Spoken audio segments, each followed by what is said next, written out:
Now to Democracy 2012 and the race to count thousands of ballots. Yeah, the votes in question are complicating things in a number of key face-offs tonight. And ABC 15's Brian Webb is live where this count is underway. Brian, how many ballots are left to count at this point?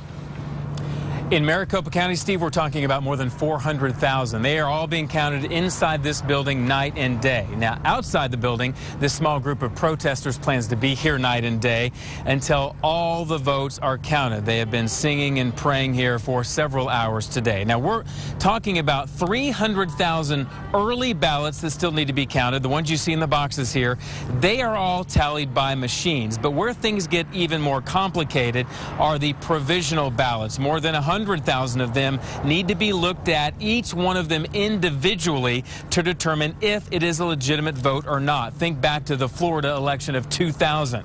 The election office here plans to count all of them in 10 days' time. And even though that seems like a lot of ballots and a long time to wait, the county recorder says this is how vote counting works. Your provisional ballot is your fail-safe.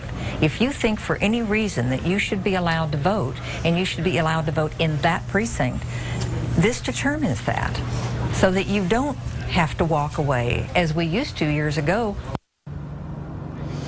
Now, keep in mind, usually a big chunk of the provisional ballots are thrown out for one reason or another, and the ones that are remaining usually follow the same basic trends as the regular votes. None of that good enough for this group. Steve, they plan to be out here protesting, praying, singing until the last vote is counted, whenever that might be. Yeah, it would really have to be a close race for these ballots to make a huge difference here, but we'll wait and see. Thank you, Brian.